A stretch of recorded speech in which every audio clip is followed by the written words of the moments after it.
The times of gangs and tribes. The options of the world of bands, cartels, and tribes are often being described in different publicistic anti-utopias, when, after the system of governance of certain territories has fallen, these territories plunge into chaos, aka the battle royal. There is always a temptation to transfer this description for a longer period of time. But one has to understand that such a state is not stable. If the system of state governance is preserved in a sufficient enough form, crisis, during its restoration, there will be the demand to return the monopoly on violence to the state. At some point, the order will be maintained. The quickest way would be the method of Marshall Georgii Zhukov in Odessa, i.e. the culling of the most inadequate and unwilling to accept the rules bandits. Many people have forgotten how the situation suddenly cooled off at the beginning of 2000s in Russia. The most crucial condition for preserving such a world of gangs is the absence of strong tribal connections since, if they are present, the territory plunges into an archaic state whilst the state laws are substituted by the tribal laws.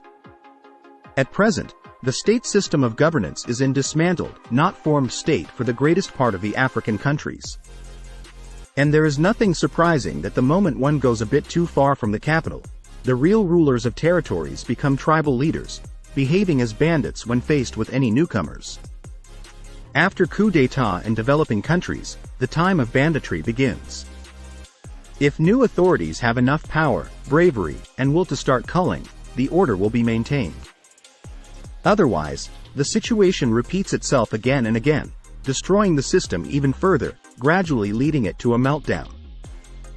If the latter for some reason occurs, i.e. a very serious decadence of the state system of governance, strong degradation of technology, simplification of economy, the fall of the standard of living, and the loss of security also take place, then the process of maintaining the order may extend in time for 1 to 1, 5 generations, 20 to 30 years, through the formation of a new system on a wreckage of the old one. As people age, they have less and less power and aggression. They get tired from the necessity to always be wary, face challenges and attacks. At some point, people just want peace and the decrease of intensity of fighting whilst their successors grow weaker and softer than their parents. As a result, the leaders of the strongest bands, cartels, and societies concentrate resources and create a system, which is neo-feudal in its nature, to preserve them. Judging by the current trends, in 2024-2025, the Europe will be faced with the socio-economic catastrophe, which it'll try to escape by strengthening and centralization of power in the EU, annihilating national authorities under the flags of national liberalism.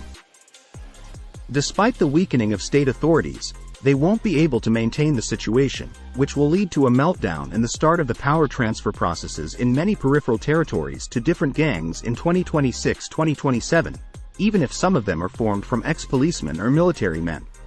And yeah, it is possible to try to avoid any consequences from making harsh and forced centralization within the framework of such a EU scenario. Well, we shall see if any country risks starting the process of exiting the EU and getting a small chance in the coming years.